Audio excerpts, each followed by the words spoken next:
इतनी बहुत सारी मीडिया है, आप लोग खूब बढ़ रहे हैं, बताओ क्या बात है। चलिए पूछिए, हम बात करें कुछ आपसे। उसी में जीत मिली है टीम इंडिया को। जी हाँ, देखिए हमें बड़ी खुशी इस बात की है, हर्ष है कि इतनी जल्दी इंडिया के बनने के बाद इंडिया का जो हमारा संकल्प है और इंडिया का जो एक अलायंस बना है, उसके इतनी जल्दी बाद ये एक शुभ घटना घटी है। घोसी का चुनाव हम लोग जीते हैं।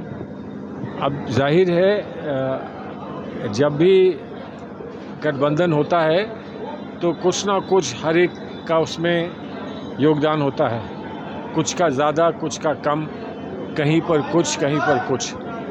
इसलिए हर एक ने अपना अपना इसमें योगदान किया और बहुत शानदार जीत है। जबकि बीजेपी वाले ये मान रहे थे कि घोसी में इस समय उनसे ये सीट नहीं छीनी जा सकती, लेकिन हम लोग जीते हैं और इसके लिए ये हम समझते हैं कि हमारा सौभाग्य है। सारे ही नेता, विशेष वो नेता जो उत्तर प्रदेश से संबंधित है, जिसमें अखिलेश यादव जी हैं, जो संगठन के एक मुख्य चेहरा है उत्तर प्रदेश में और पूरे देश के संगठन में, उनको भी बहुत बहुत बधाई। यूपी के अंदर इंडिया गठबंधन का स्वरूप कैसा होगा? आपकी पार्टी की कितनी सीटें? देखिए, हमारी जो भी गठबंधन में बातचीत हुई है, 3 बार हम लोग मिले हैं।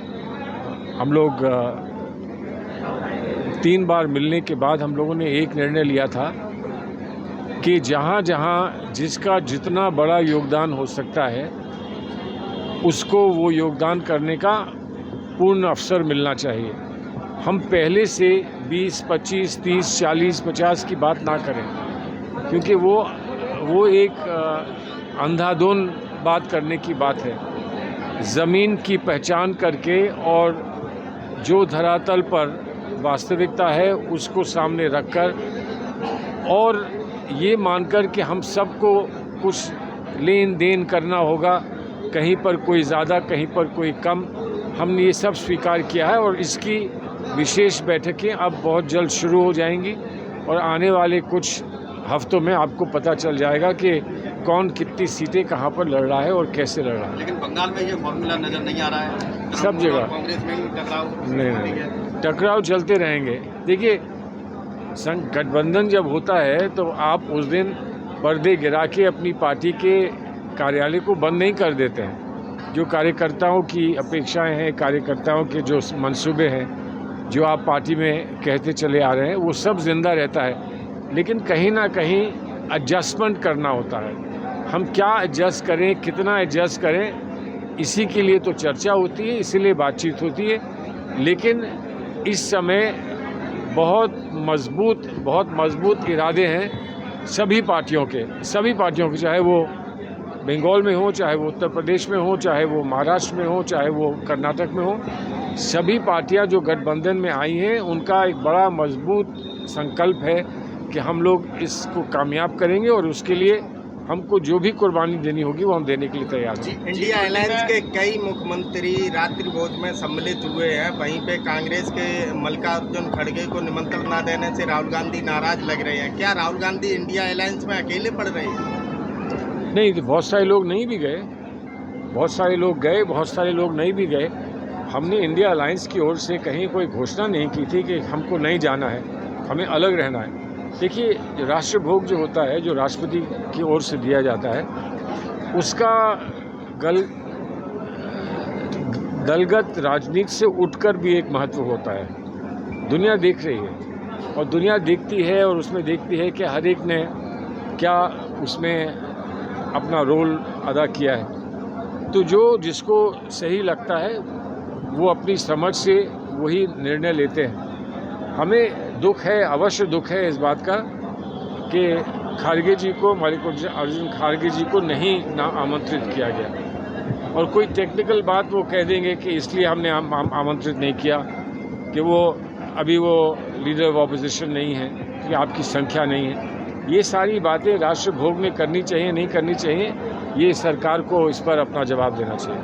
आजकल आपके इंडिया गठबंधन के कुछ नेता, खासतौर पे डीएमके, सनातन धर्म को लेकर लगातार टारगेट कर रहा है, उसको एक बीमारी बता रहा है। ऐसा कुछ नहीं है। मैं बताऊं, सनातन धर्म के बारे में हम लोग जो जानकारी रखते हैं, जो हम लोग उत्तर भारत में हैं, हम लोग जो जानकारी सनातन धर्म के बारे में रखते हैं, उसको हम एक बड़ी उदार व्यवस्था मानते हैं। कभी कभी तो लोगों ने ये भी कहा कि सनातन धर्म और हिंदू धर्म में क्या अंतर है। तो हमने हमेशा यही कहा कि हिंदू धर्म जो है वो सनातन धर्म से ही उत्पन्न हुआ है। सनातन धर्म जो है एक व्यापक धर्म है और इसमें कहीं कोई विरोधाभास नहीं हो सकता। लेकिन हमको ये भी मानना पड़ेगा कि हर धार्मिक व्यवस्था हो, सामाजिक व्यवस्था हो, उसमें बहुत सारी चीज़ें वो जुड़ जाती हैं समय समय पर, जो वो उसका हिस्सा नहीं होती हैं। और उसी तरह से जहाँ दक्षिण में परंपरागत रूप से ये माना गया, पेरियार जी ने ये माना या अंबेडकर जी ने ये माना कि जो स्वरूप धर्म का हमको दिखाया जा रहा है वो धर्म नहीं है, उसमें कुछ लोगों ने ऐसी बातें जोड़ दी हैं जो धर्म का हिस्सा नहीं है। सनातन का मतलब होता है जो चीज़ हमेशा हमेशा रहती है। सनातन का धर्म वो नहीं होता कि यहाँ सामाजिक व्यवस्था में हम किसको पूजा करने का अधिकार देंगे, किसको नहीं देंगे। ये बातें बाहर बात की हैं। उन बातों को लेकर अगर किसी ने विरोध किया। नमस्कार, मैं हूं मानक गुप्ता। अगर आपको हमारा ये वीडियो पसंद आया हो तो इसे लाइक और शेयर जरूर करें और हाँ, हमें सब्सक्राइब और फॉलो करना ना भूलें ताकि आप देश और दुनिया की कोई खबर मिस ना करें। तो जुड़े रहिए हमारे साथ और देखते रहिए News 24।